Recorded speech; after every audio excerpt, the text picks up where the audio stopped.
Es bueno leerla para que estemos informados de todas las cosas previas y posteriores que ocurrieron durante el nacimiento del Mesías, de nuestro Señor Jesucristo. Hoy leía esta misma historia, pero en otra versión. Y en vez de aparecer la palabra magos, aparecía la palabra sabios. Nos dice la Biblia de dónde vinieron, pero no nos dice cuántos vinieron. Es curioso que la tradición, en las cabalgatas famosas, días antes de los reyes, siempre aparecen tres, que incluso hasta se han atrevido a ponerle nombre: Melchor, Gaspar y Baltasar. Iba a saltar. Dos blancos y uno moreno. ¿Os dais cuenta que yo he leído la porción y no dice cuántos eran, ni cómo se llamaban? Podían ser 3, o 10, o 5, o 4. Uno no, porque habla de magos, de sabios, por lo tanto mínimo 2. Pero la Biblia no da el dato de 3. ¿Y los nombres? Tampoco. ¿Qué peligro tan grande corremos cuando nos inventamos las cosas y en vez de ceñirnos a lo que nos dice la fuente, que es la Biblia, comenzamos a oír y a prestar atención a tradiciones, a mitos, a cuentos, y comenzamos a ponerle nombre a personajes que la Biblia ni les da el nombre ni el número? ¿De dónde viene entonces el tema de que eran 3? Bueno, todo esto tiene una explicación, no bíblica, pero la explicación que le han dado es que representan a los 3 continentes conocidos de aquel tiempo: Europa, Asia y África. Uno representando a cada uno de los continentes que en aquel momento se conocían, puesto que Oceanía y América en aquel momento prácticamente no aparecían por ninguna parte. Pero tampoco tenemos base bíblica para decir esto, porque los 3 o los 4 o los 8 todos vinieron del mismo sitio. No vino uno de África, otro de Europa, otro de Asia y allí se encontraron. No, venían juntos. Y venían los 3 juntos con un propósito. Y vinieron todos dirigidos de la misma manera. No es que uno en África tuvo un sueño, otro en Europa tuvo una visión y se le presentó un ángel y otro... No dice eso. Todos venían como un equipo, con un propósito, con una serie de presentes de los cuales hablaremos ahora un poco. Y vinieron de Oriente. Ahora, ¿de qué parte de Oriente? Tampoco con exactitud lo sabemos, porque si ustedes se centran en Israel, toda la geografía bíblica parte de Israel. Eso siempre tienen que tenerlo presente. Cuando habla del norte, pero del norte, ¿desde dónde? Desde Madrid, desde Jerusalén, desde Roma. Toda la geografía bíblica siempre parte de Jerusalén. Cuando se habla del norte, pues tienes que coger un mapa, meterte en Israel y decir, ¿qué país queda en el norte? ¿Qué país queda en el sur? Cuando habla del mar grande, ¿de cuál habla? ¿Del Caribe?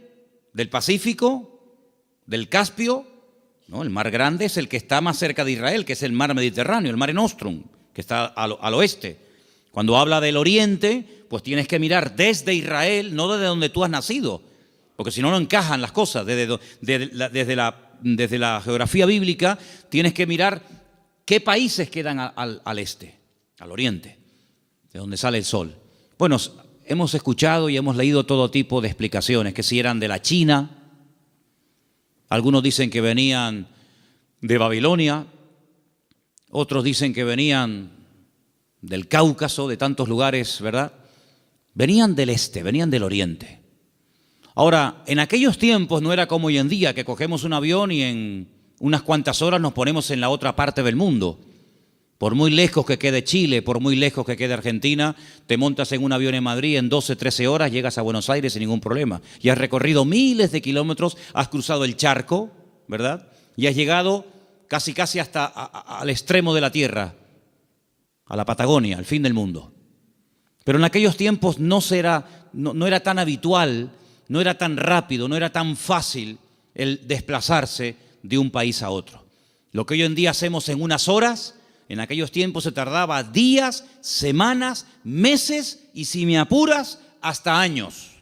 Fíjate, por ejemplo, que cuando hemos ido a Israel, Cuando yo les llevo a ustedes a Galilea y les muestro el camino real que aún existe, yo les he dicho, estando allí, que se tarda una semana desde Galilea hasta Nazaret y un poquito más hasta Jerusalén. Una semana, dentro de un país. Ahora, ¿cuánto tardaron estos sabios o estos magos o astrólogos? ¿Cuánto tardaron de Oriente hasta llegar hasta donde el lugar donde había nacido el Señor? Pues mínimo un año. Mínimo. ¿En qué nos basamos para decir que tardaron como mínimo un año?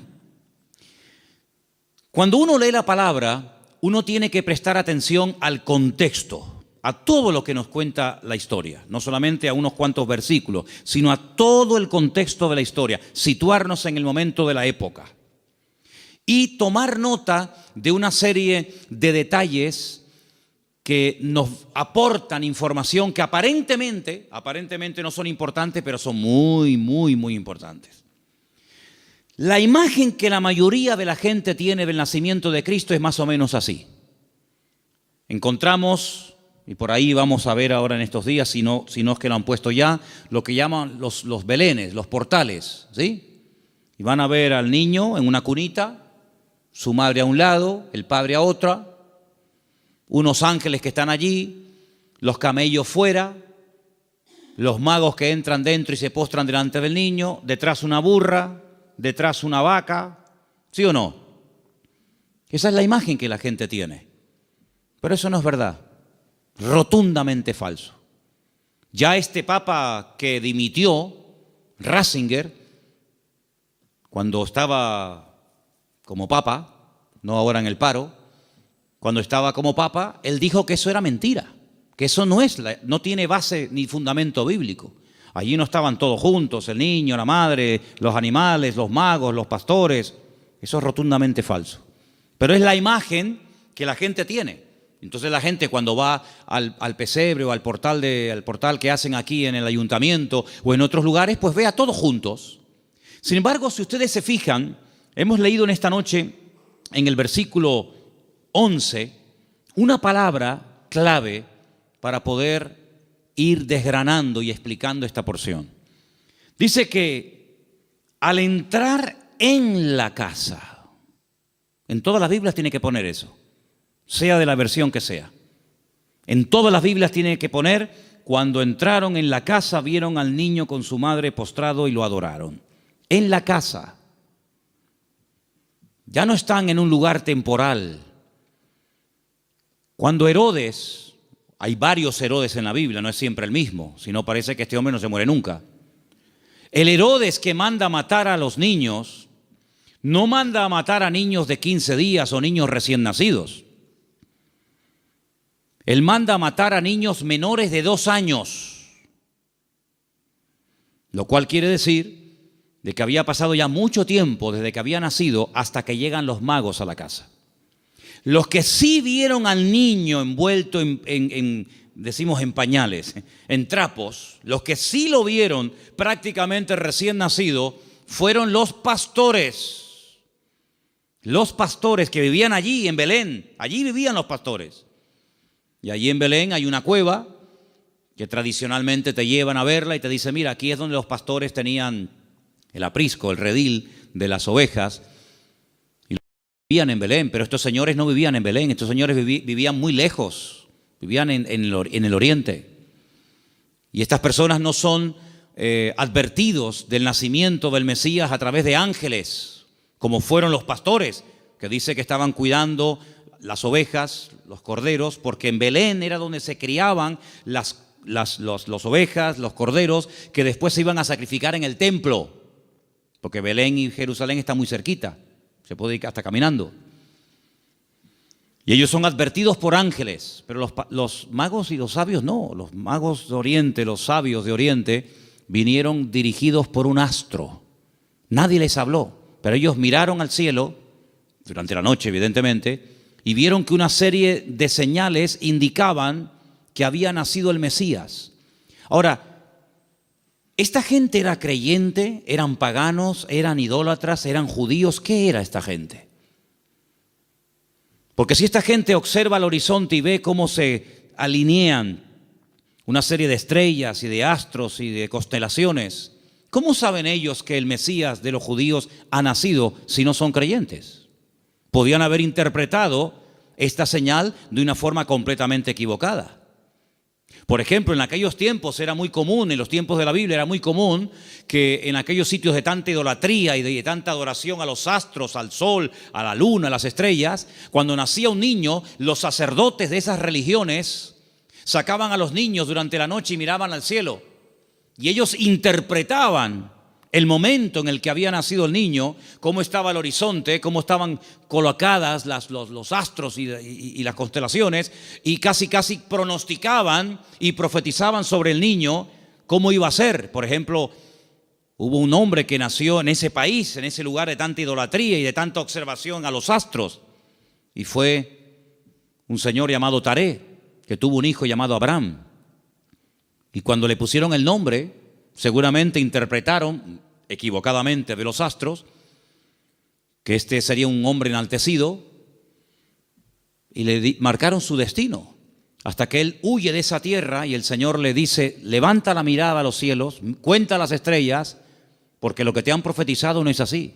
¿Cuánta gente queda marcada por la visita a un mago, a un astrólogo, a un curandero o a un adivino, y alguien le dijo que su hija o su hijo, su marido o su esposa o tú o no sé quién iba a pasar esto, esto y esto, y esa palabra falsa quedó ahí impregnada, pero como tú la has creído, a esa mentira tú la alimentas y le das fuerza, y el diablo se mueve en la mentira, el diablo se mueve en la ignorancia. Entonces te dice: no, es que tú vas a tener un niño pero se va a morir a corta edad.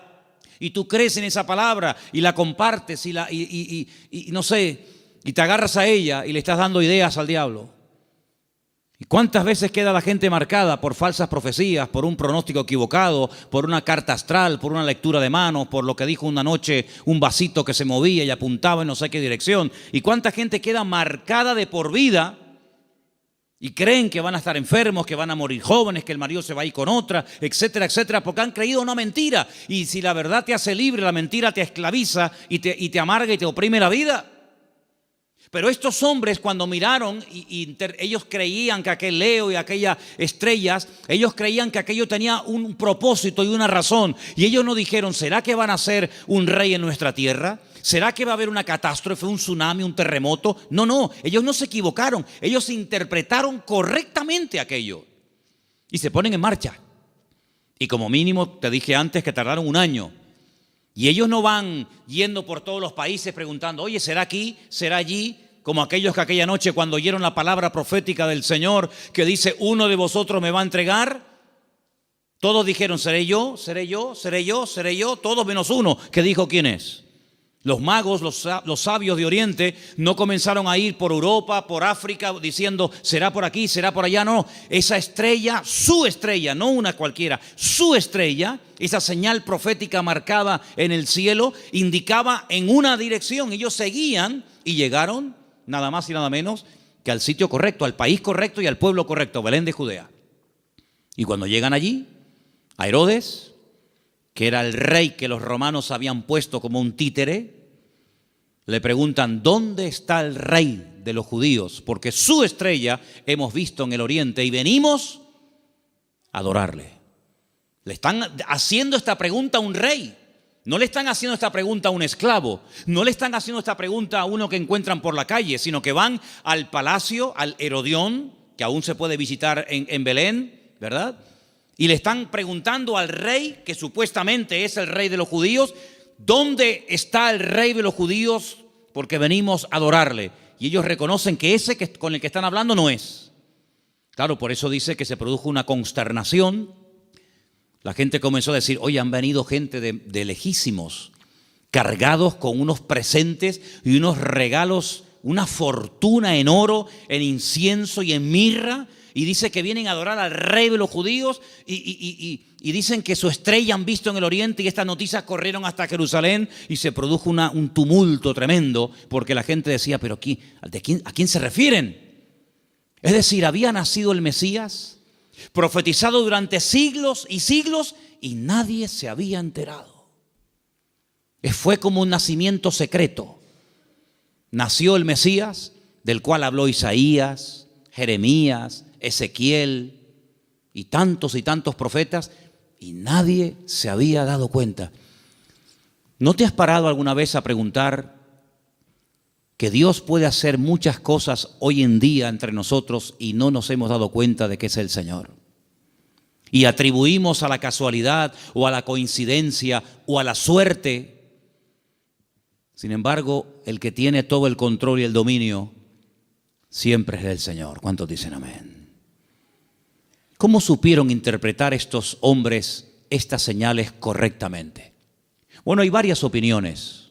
Una de las opiniones más generalizadas y más aceptadas es que en Oriente, desde el principio de los tiempos, siempre hubo una tendencia del hombre que vivía en aquella zona a estar todo el día observando las constelaciones y las estrellas y los astros, tratando de pronosticar, tratando de averiguar el futuro. Ahí nació toda la astrología, ahí nació toda la brujería, ahí en la cuna de todo eso es Babilonia, Babel. Babel es Babilonia, es el mismo sitio. Babel significa confusión, lo que hoy en día sería Irak. Y fue en aquella zona, en aquella parte del mundo, donde ya en los tiempos del libro del Génesis dice que los hombres quisieron construir una torre. La palabra es sigurat, un observatorio, para que desde lo alto pudieran observar y pudieran decir, va a pasar esto, va a pasar aquello, y los astros dicen esto, y los astros dicen aquello. Es verdad que hay astros, y es verdad que hay constelaciones, y es verdad que hay constelaciones que se llaman Piscis y Capricornio, y Tauro y Leo. Es verdad, todo eso es verdad. Hay dibujos que se pueden hacer para interpretar todo eso, pero lamentablemente el hombre lo ha tergiversado, y el hombre lo ha utilizado para atar, para engañar, para manipular y para tergiversar las verdades. Pero en aquellos momentos estos hombres criados en aquel lugar sabían que algún día nacería un Mesías. Ahora, de todos los profetas de la antigüedad, ¿quién es el que verdaderamente sabía cuándo iba a nacer el Señor?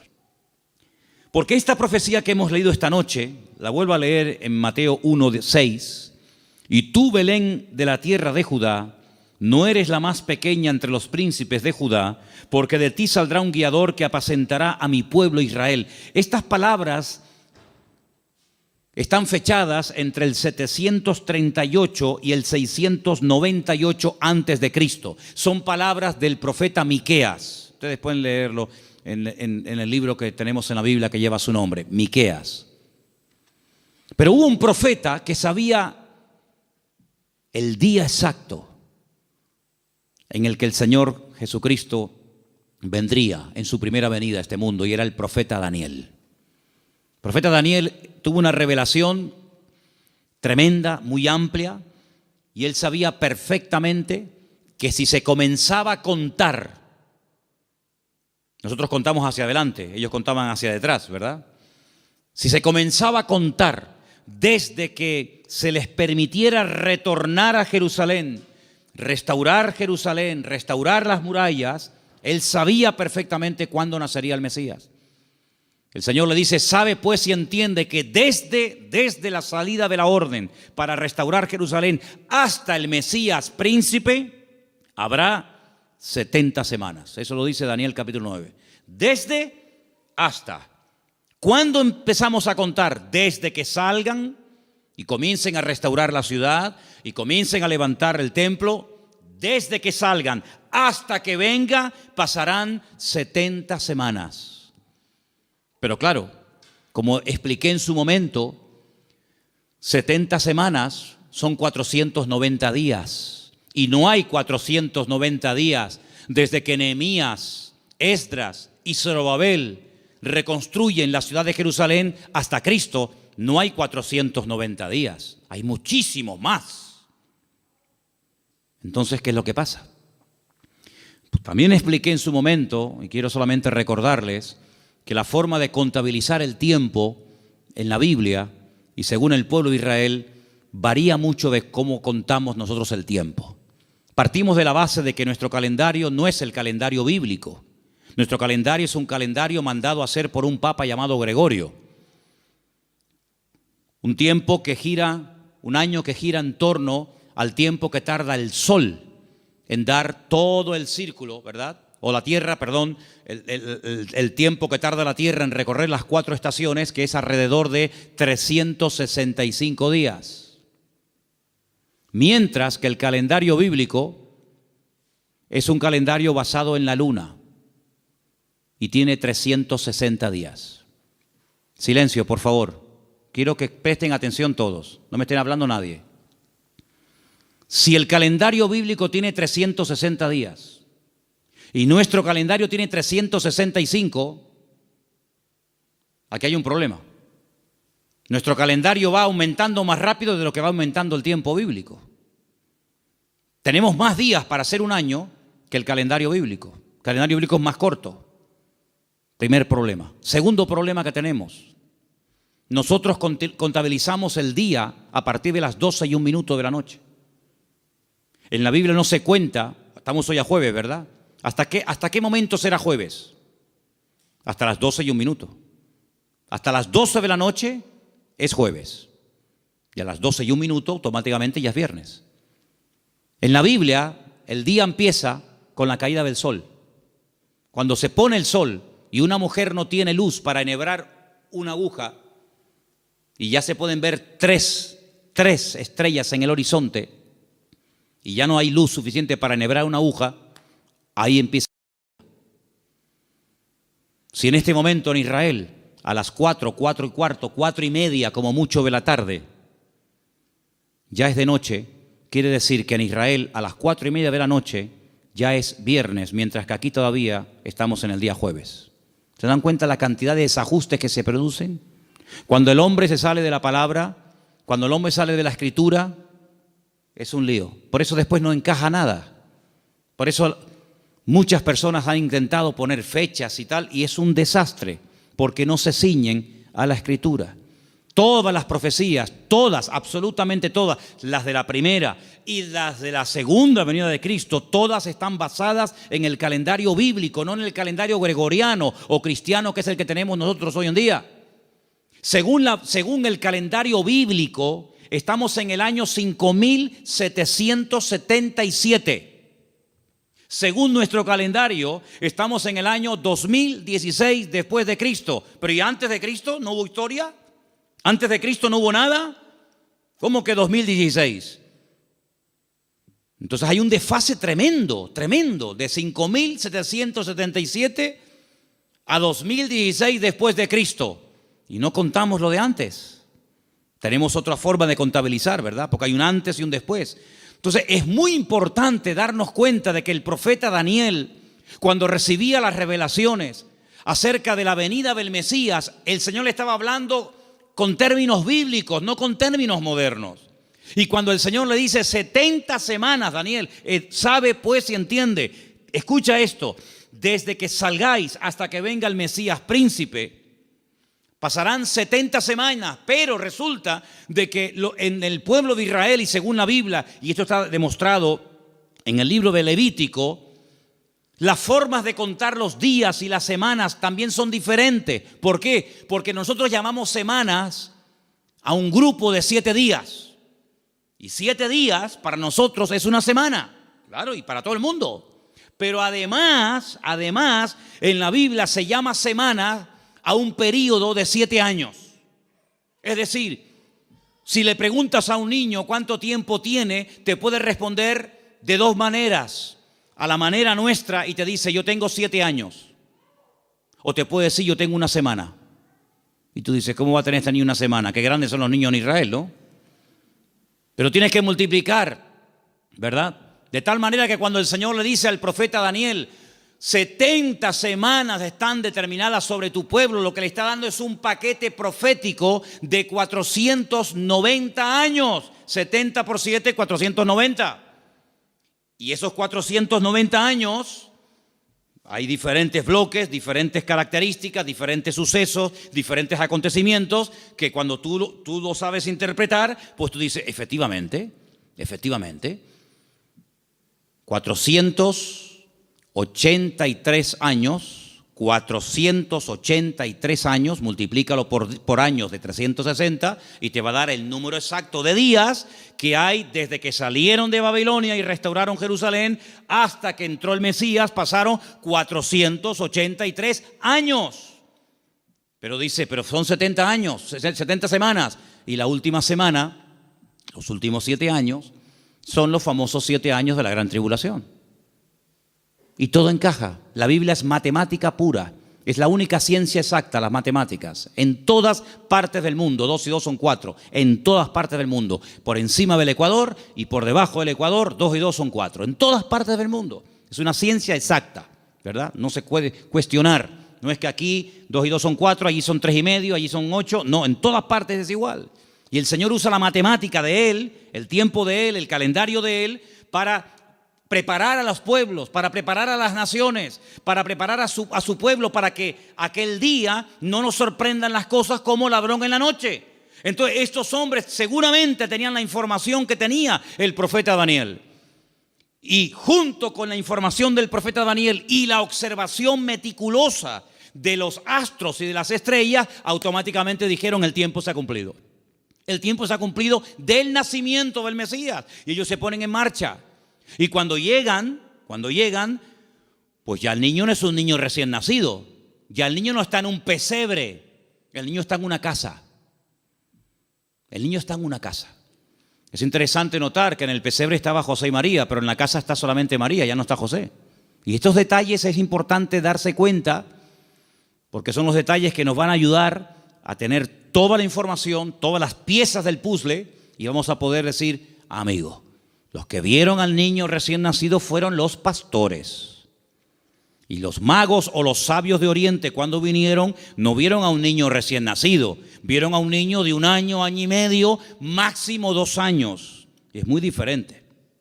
Ahora, es interesante que Herodes, es decir, no se toman decisiones políticas, no se hacen edictos reales hasta que le llega la información de los sabios o de los magos a Herodes. Mientras tanto, Herodes estaba tranquilo, pero en el momento en el que estos hombres le dicen: es que el motivo de nuestra visita a Belén, ellos no son de aquí, el motivo de que estemos aquí tan lejos de nuestra tierra es que venimos a adorar a un rey que nos ha dicho, nos ha guiado el Señor, y sabemos que tenemos que venir a adorarle.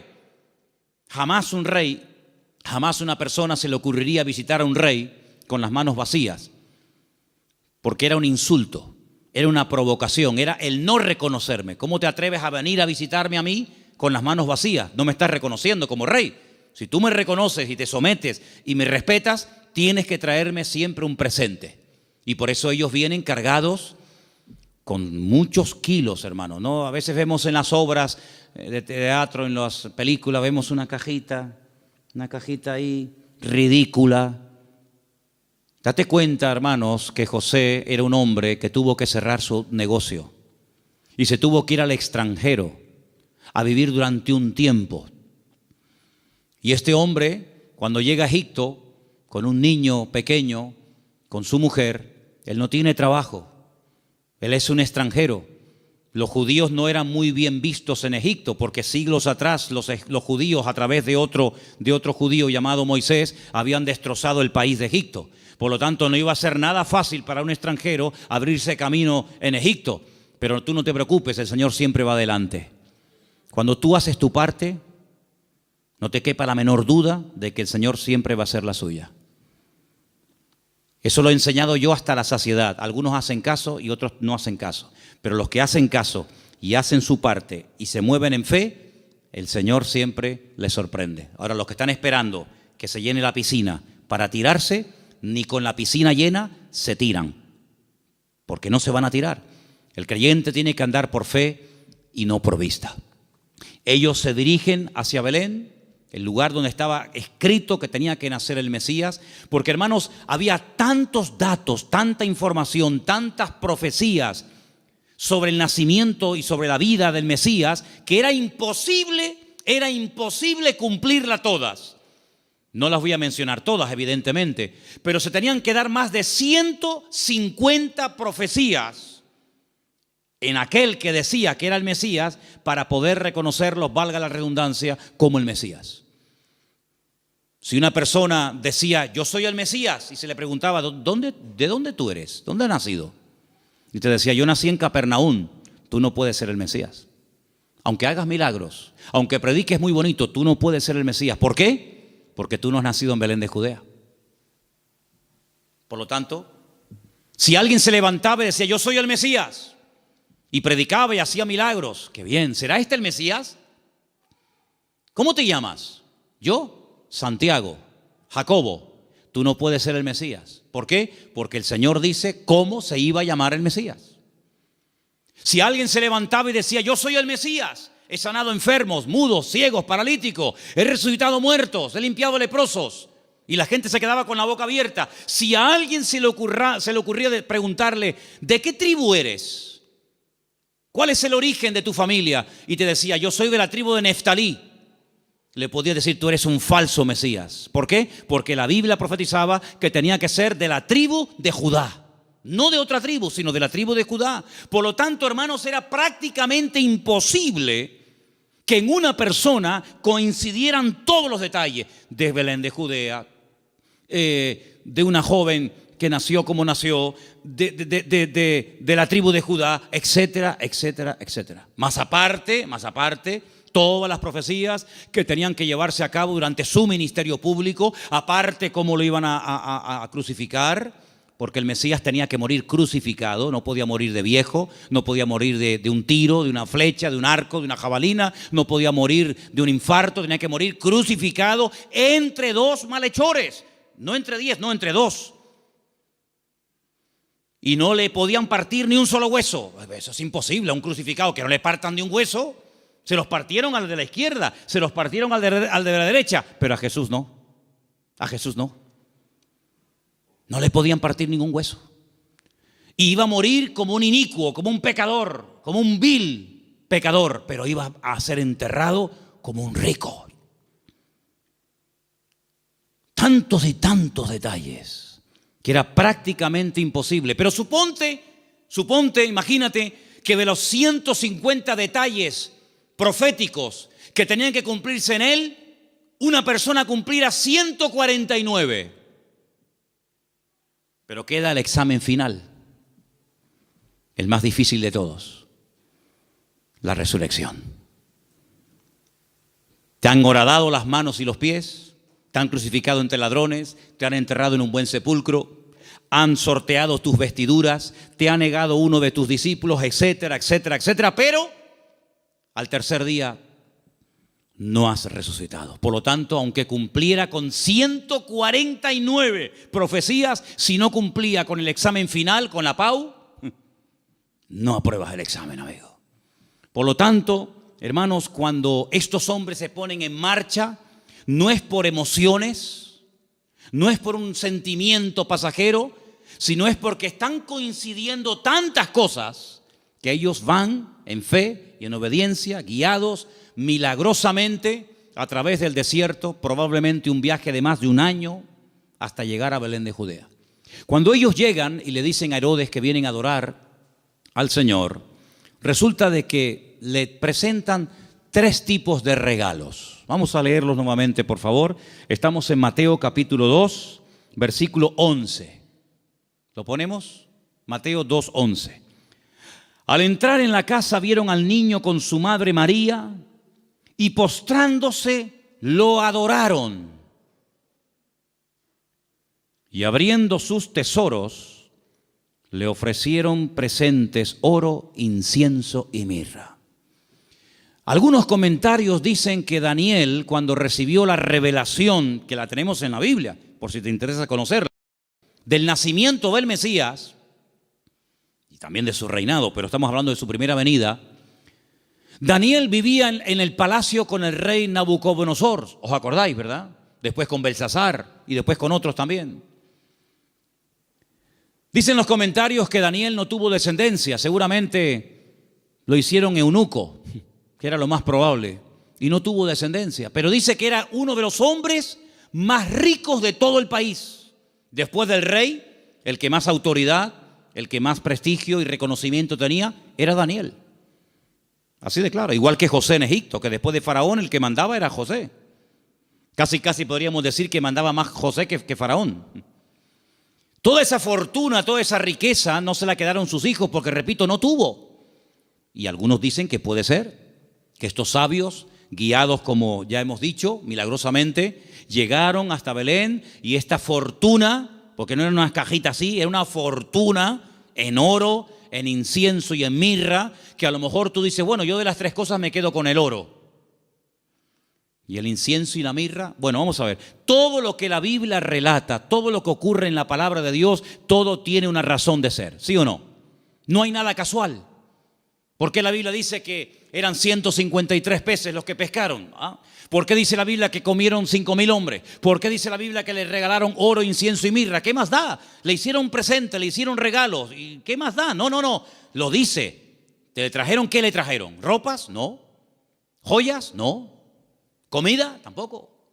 Oro, incienso y mirra. Tal vez para nosotros esos regalos no sean tan significativos, pero vamos a explicarlos.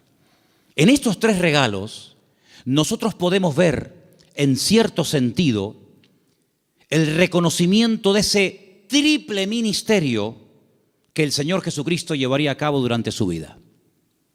Ustedes saben que en el Antiguo Testamento o eras profeta o eras rey. Las dos cosas al mismo tiempo no se podía hacer. Muy rara vez, por ejemplo, David, a veces profetizaba, pero David no pasó a la historia por ser un profeta, aunque a veces profetizaba. Pero uno conoce a David como el rey de Israel, no como un profeta. Sin embargo, a Isaías lo conocemos como un profeta. Sin embargo, en la figura de Cristo, en la figura del Mesías, se iban a dar tres características únicas de él: rey, profeta y sacerdote. Rey, profeta y sacerdote. El oro representa en cierto sentido la realeza del Señor Jesucristo, porque Él es el Rey de reyes y Señor de señores. Nadie dijo amén, pero lo es. Él es el Rey de reyes y el Señor de los señores. Nació como rey, lo crucificaron diciendo que era un rey y volverá a este mundo como un rey. Cuando nació dijeron, hemos venido a adorar al rey de los judíos. Era un niño, 1 año y medio, 2 años, pero era un rey. Todavía no se manifestaban sus poderes, sus milagros, pero era un rey. Cuando murió en una cruz, él no lo dijo, pero Pilato dijo, quiero que le pongan encima de la cruz un título, una placa donde ponga en 3 idiomas para que todo el mundo lo entienda, en latín, en hebreo y en griego. Quiero que pongan, este es el rey de los judíos. Es increíble. Cuando Pilato le dice, pero tú eres un rey, ¿sí o no? Y dice, yo para esto he venido a este mundo. Pasa que todo tiene su momento y todo tiene su lugar. Cuando oramos en el Padre Nuestro, lo leemos o lo mencionamos, hay una parte que recordamos que Él es rey. Cuando decimos, venga tu reino, y no hay reino sin rey, y no hay rey sin reino. Por lo tanto, Él es un rey. Y en ese presente del oro, moneda internacional, dicho sea de paso, porque con oro puedes ir a cualquier parte del mundo, se reconoce que Él era un rey. De hecho, ellos dicen, venimos a adorar a un rey, pequeño, pero al fin y al cabo rey. Luego resulta de que el Señor Jesucristo era profeta, era la voz del Padre, era el que anunciaba las buenas nuevas de salvación a los quebrantados de corazón, a los ciegos, a los prisioneros, a los pobres. Él proclamaba el mensaje, era un profeta. Y ahí lo vemos, hermanos, como la mirra. La mirra era lo que se utilizaba, ¿verdad?, en los ungüentos para ungir a las personas. Y con ese elemento de la mirra vemos que se le reconoce su ministerio profético. ¿Cuántas veces profetizó el Señor? ¿Recuerdan alguna profecía que dijo el Señor? Yo recuerdo muchas. Por ejemplo, una muy sencilla, pero que se cumplió literalmente. En una mesa se queda mirando a todos y les dice, ¿sabéis una cosa? Esta noche uno de ustedes me va a traicionar. ¿Cómo? ¿Nosotros? Eso no puede ser. Nosotros somos tus discípulos. Lo hemos dejado todo para estar contigo. Pero él profetizó. Eso es una palabra profética. No se había cumplido. Uno de vosotros me va a traicionar. Uno de vosotros me va a negar. Y se cumplió literalmente. Aunque el que lo iba a hacer dijo, no. Aunque todos te abandonen, yo nunca te abandonaré. Y resulta que el que más habla es el que es. Ay, amigo. Yo recuerdo una profecía que dijo el Señor. Muy larga, por cierto. La tenemos enterita en Mateo 24. En los últimos tiempos se levantará nación contra nación y reino contra reino, y la maldad se multiplicará, pero el que persevere hasta el fin será salvo. Estamos viendo cómo la maldad se ha disparado de una forma increíble, hermanos, increíble. Raro es el día que usted no ponga la televisión a la hora de las noticias y no oiga tragedias y tragedias y tragedias y más tragedias. Si no es en Alemania, es en Francia, si no en Siria, si no en Jordania, si no en Grecia, siempre por todos los lados. Hablábamos de Sodoma y Gomorra, pero ¿cuántas ciudades hoy en día han ganado en maldad a Sodoma y Gomorra? Antes había una Sodoma, antes había una Gomorra, ahora hay miles de Sodomas y de Gomorras, miles. La maldad se va a multiplicar. Falsas doctrinas, falsas enseñanzas, terremotos, pestes. Hermano, ¿cuántas palabras dio el Señor? Una palabra profética que dijo, vete, tu criado ha sido sanado en esta misma hora. Es una palabra profética. Estaba allí, pero cuando llega, estaba sanado. Y dice, ¿a qué hora fue sanado? Y dice, a tal hora. Y dice, a esa hora fue cuando él me dijo que iba a ser sanado. Profeta fidedigno, siempre anunciando la verdad, la palabra de Dios claramente. Y como sacerdote, ahí tenemos representado el incienso que subía continuamente a la presencia de Dios, recuerda el ministerio sacerdotal. Pero algunos de ustedes dirán, pero Cristo no podía ser sacerdote, porque los sacerdotes eran de la tribu de Judá, de la tribu de Leví. Y Jesús, como tú acabas de decir, no era de la tribu de Leví, era de la tribu de Judá. Los de Judá no podían ser sacerdotes. Es verdad, tienes razón. Pero Jesús no es sacerdote según la tribu de Leví, sino Jesús es sacerdote según Melquisedec, rey de Salem. Porque los levitas desaparecieron, pero el sacerdocio de Cristo es constante, permanente y eterno por los siglos de los siglos. Amén. ¿Te das cuenta? Por lo tanto, todo encaja de una forma perfecta. Oro, incienso y mirra. Ahora puedes salir corriendo a Egipto como extranjero, no tienes trabajo, nadie te va a abrir las puertas, pero tú no te preocupes. El hombre te cerrará las puertas, pero Dios que va delante de ti te abrirá todas. ¿Cuántos dicen amén? Esa es la confianza. Y José no cuestionó, José no dijo, bueno, pero esto es una locura, esto es un disparate, y yo cómo voy a cerrar mi negocio y mis herramientas, y yo me dedico a esto y ahora voy a Egipto, y qué hago yo allí, no hablo el idioma, no me conoce nadie, no tengo clientes. No importa, cuando el Señor te dirija a hacer algo, no tengas miedo. Dice la Biblia que el que pone su mano en el arado y mira atrás, el surco le sale torcido y no sirve. Pero nosotros no andamos por emociones, por sentimientos. Y lo dije una vez, lo que está claro en la palabra, no busque confirmación. Hay gente, no, es que yo quiero ver lo que Dios me dice, que ya te lo dijo. Tú no tienes que orar para ver si es la voluntad de Dios invitar al domingo al culto al vecino. ¿Qué quieres? ¿Molestar a Gabriel con todo lo ocupado que está para que venga a ti a decirte, sí, vete al vecino a hablarle de mí? Cuando la Biblia dice, id por todo el mundo y predicar el evangelio a toda criatura. Lo escrito no necesita confirmación. Los que siempre buscan confirmación son los que dudan, los que no se terminan de fiar, los cobardes como Gedeón, que ponía una prueba y vamos a poner otra, y vamos a poner otra. ¿Cuántas pruebas queremos? Por lo tanto, hermanos, la visita de esta gente fue algo realmente increíble, algo tremendo. Pero, al mismo tiempo, tengo que decir que Herodes le dio un encargo. Herodes le dijo, bueno, pues díganme dónde está exactamente para que yo después vaya y también le adore juntamente con ustedes. Estaba mintiendo, estaba diciendo mentiras. Nunca fue a adorarlo, al contrario.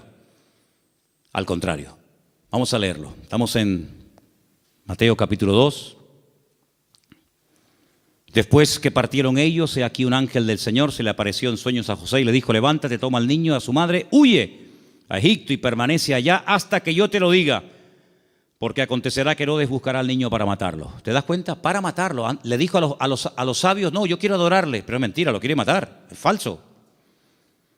Y él despertando tomó de noche. Pero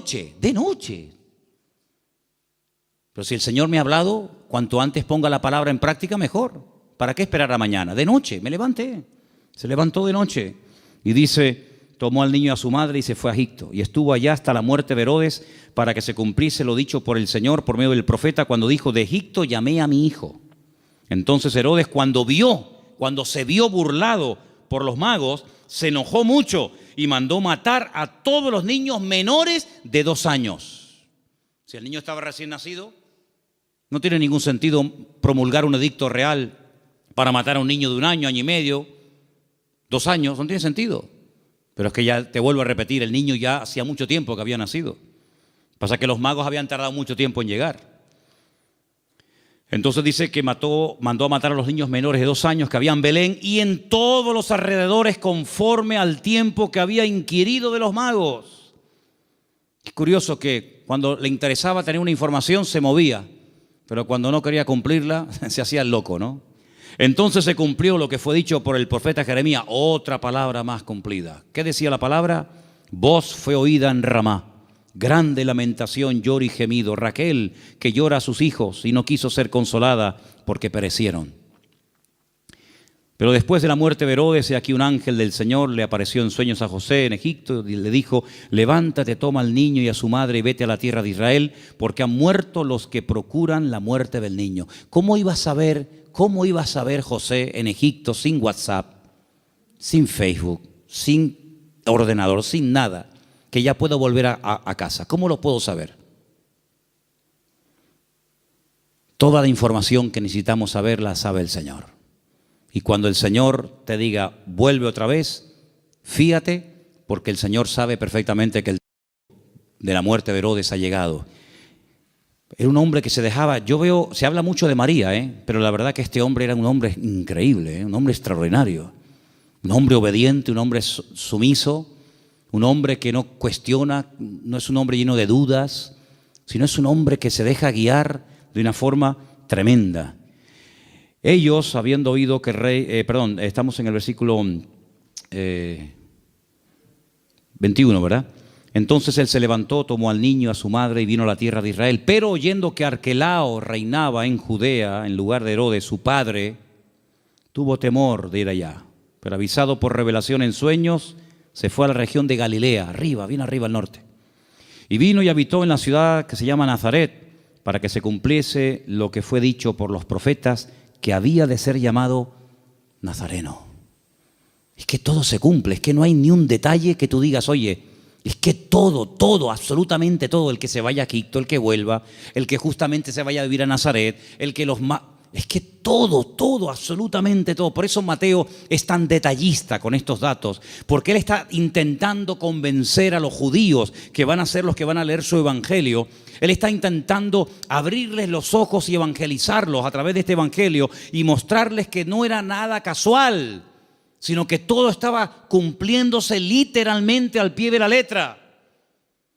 Y todo era para que se cumpliera lo dicho por el profeta, para que se cumpliera lo que profetizó el Señor, para que se cumpliera. Esa es la base del Evangelio de Mateo, el cumplimiento de las palabras proféticas dichas siglos antes de que naciera el Mesías. Ahora, si saltamos un momentito, y quiero leerlo rápidamente, en Lucas, capítulo 2, hemos leído Mateo 2, en Lucas capítulo 2, dice en el versículo 8, que había pastores en la misma región que velaban y guardaban las vigilias de la noche sobre su rebaño. Y aquí se les presentó un ángel del Señor y la gloria del Señor los rodeó de resplandor, tuvieron gran temor, pero el ángel les dijo, no temáis, porque aquí os doy nuevas de gran gozo, que será para todo el pueblo, que os ha nacido hoy, no ayer, no hace una semana, hoy os ha nacido en la ciudad de David. ¿Cuál es la ciudad de David? Belén. Si David también era de Belén, era de allí. Un Salvador que es Cristo, el Señor. Esto será de señal. Hallaréis al niño envuelto en pañales, acostado en un pesebre. Ustedes sí lo van a ver recién nacido. Los magos no lo vieron recién nacido. ¿Vale? Repentinamente se apareció con el ángel una multitud de las huestes celestiales que alababan a Dios y decían: gloria a Dios en las alturas y en la tierra paz, buena voluntad para con los hombres. Sucedió que cuando los pastores se fueron de ellos al cielo, los ángeles, no se fueron los pastores al cielo y se quedaron los ángeles, fue al revés. Se dijeron unos a otros: pasemos pues hasta Belén y veamos esto que ha sucedido y que el Señor nos ha manifestado. Vinieron pues apresuradamente y hallaron a María y a José. Cuando llegaron los magos, José no estaba, por lo menos no lo menciona, pero aquí sí. Estaba José, María y el niño acostado en el pesebre. Y al verlo dieron a conocer lo que se les había dicho acerca del niño, y todos los que le oyeron se maravillaron de lo que los pastores decían. Pero María guardaba todas estas cosas, meditándolas en su corazón. Y volvieron los pastores glorificando y alabando a Dios por todas las cosas que habían oído y visto, como se les había dicho. ¿Tú sabes el frío que hace en Israel en invierno? ¿Sabes el frío que hace allí? Aquí me hace gracia cuando la gente dice: uy, qué frío que hace. Tú no sabes lo que es frío. Allí hace frío, pero de verdad, y nieva. Jesús no nació el 24 de diciembre, hermano. Eso es una gran mentira. A partir del 400 y pico después de Cristo, alguien dijo que había nacido el 24 de diciembre, porque era el día más pagano del año, el peor día de todos. Y entonces dijeron: bueno, pues el día peor, el más pagano, el más terrible, vamos a cristianizarlo. Y vamos a decirle al mundo que el Mesías nació en este día, para que en vez de adorar al sol y en vez de adorar las barbaridades que adoran, adoren al Rey, al Señor Jesús. Y desde ese momento, pues se instituyó pues esa fecha. Pero Jesús no nació en diciembre. Jesús nació, y se puede demostrar bíblicamente, y en la página web Luis ha hecho un trabajo extraordinario de las tablas de los tiempos en los que ministraban los sacerdotes en el templo en Jerusalén, etcétera, etcétera. Jesús nació entre septiembre y el mes de octubre. Entre septiembre y octubre. ¿Os dais cuenta también el detalle de Lucas, que no habla de animales dentro del pesebre? Judío jamás en la vida dormiría junto a animales. Jamás en la vida.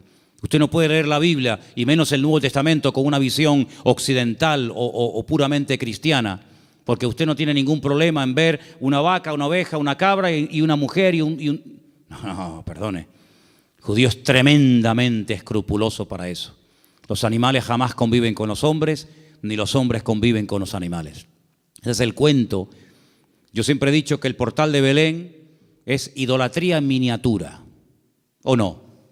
¿Qué diferencia hay entre tener a un Cristo así de grande y tener uno así chiquitito? Bueno, perdón, cuando yo era pequeño, mi madre tenía en lo que se llamaba el portal de Belén un cacho de Cristo así, De pequeño nada, era así, Desnudito, con el pañalito y con los deditos así. Y con una corona así, y con una cunita como de paja.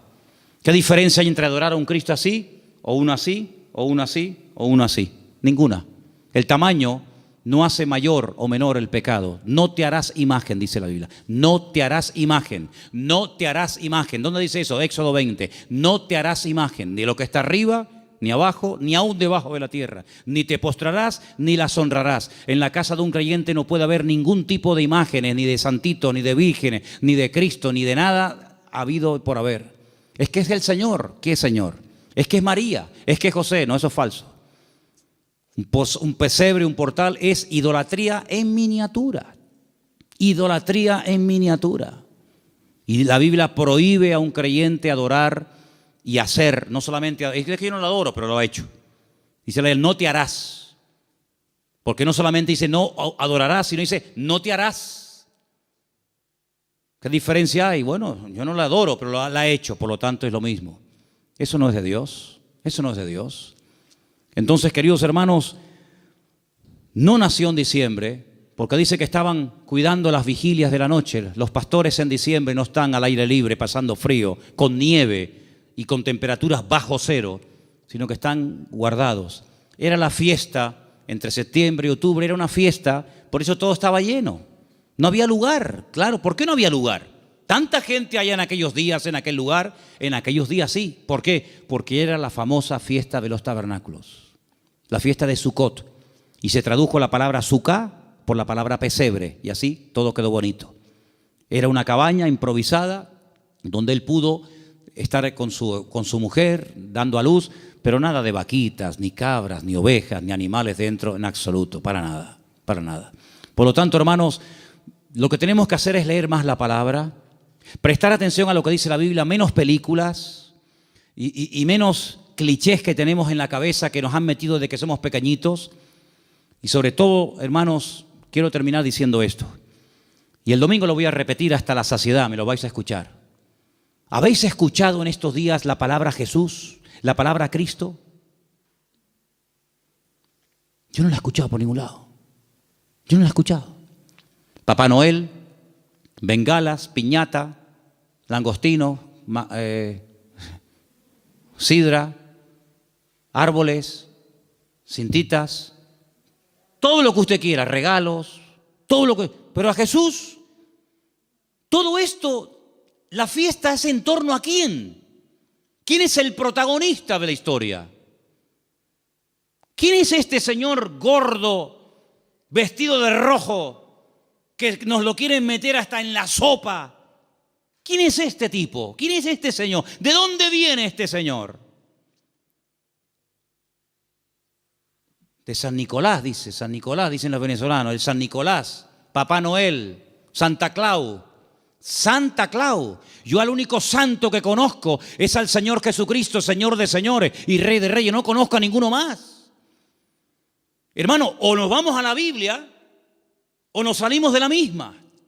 El protagonista en estos días no es Papá Noel, no son los magos, no es el arbolito. El protagonista tiene que ser nuestro Señor Jesucristo, que aunque el mundo diga que ha nacido en diciembre, bueno, está bien, diciembre, enero, ¿qué más da? Lo importante es que tenemos que recordar de una forma especial, una vez al año, que el Señor Jesucristo vino, pero ¿vino para qué? ¿Para qué vino? ¿Para qué vino? Y todo eso, Dios mediante, lo explicaremos el domingo, porque el tema del programa del domingo es ¿qué es la Navidad? Y lógicamente para explicar lo que es la Navidad, tendré que explicar previamente lo que no es la Navidad. Pero hermano, nosotros no entramos en ese juego de consumismo. Si usted el 24 por la noche no puede tener la mesa llena de comida, no se preocupe, no pasa nada, hermano. El protagonista no somos nosotros, regalo va, regalo viene. Pero ¿a quién le llevaron los sabios regalos? ¿A quién? ¿A José? ¿A María? ¿A quién fueron a adorar? ¿A quién queremos adorar nosotros, hermano? ¿No lo queremos adorar a Él? ¿Al Señor tu Dios adorarás y a Él solo servirás? Pues todo este tinglado, este negocio y este comercio que ha inventado el hombre, que muchos negocios están esperando que llegue la Navidad para ver si vendo más, para ver si... Hermanos, esto no tiene nada que ver, esto no tiene nada que ver. Nosotros queremos dar testimonio de que el Señor vino a este mundo para morir por nosotros en una cruz y resucitar y perdonar nuestros pecados. Eso es a lo que vino el Señor. Que en cierto sentido, sí, fue un día alegre el día de su nacimiento, pero también fue el principio del fin. En el sentido de que ese niño hermoso y bonito y anunciado por ángeles y profetizado por centenares de profetas ha nacido para morir y morir de una forma terrible, terrible. Y nosotros sabemos todo eso y vamos a decirle al mundo, hermano, amigo, él vino para esto, pero nadie habla de Cristo ni en la 3, ni en la 5, ni en ningún canal, ni en ninguna radio. Nadie habla del verdadero motivo por el que adornamos las casas, por el que se adornan las ciudades. Nadie habla de Él. Y sin Cristo, ¿la Navidad qué es? Nada. Hay muchos creyentes que se endeudan hasta aquí en diciembre y después llegan a enero y han tirado tanto de la tarjeta de crédito para comprar regalos para el abuelo, para la abuela, para el primo, para el cuñado. ¿Pero qué es esto? ¿Esto qué es? ¿Tú vas a entrar en ese juego? Entonces tú no has entendido nada del Evangelio, amigo. ¿Tú has entendido el Evangelio? ¿Tú eres cristiano de verdad? Pues si has entendido el Evangelio y eres cristiano de verdad, vivamos estos días como el Señor quiere que lo vivamos. Y quiero solamente decir algo. Hace años decidimos en la iglesia no poner árboles. ¿Sabéis por qué? Porque ese día, que después dijeron que Cristo había nacido en ese día, ¿saben cómo se adoraba? Una de las formas como se adoraba a esos dioses demonios en aquella fiesta, cortándole los testículos a personas y animales y colgándolos en árboles, dándoles la vitalidad, lo vil de los machos, colgando bolitas de testículos humanos y de animales en las copas de los árboles. Claro, los tiempos han cambiado, nos hemos civilizado, entre comillas, y no vamos a estar castrando ahora a 200 a 300 personas para colgar bolitas en los árboles. Entonces lo que hacemos, ponemos bolitas de plástico, de cartón, de cristal. Pero el fondo de esto, ¿cuál es? ¿Había un árbol de Navidad en donde Cristo nació? Dime, ¿tú entrabas allí y veías el árbol de Navidad? Jamás en la vida. Durante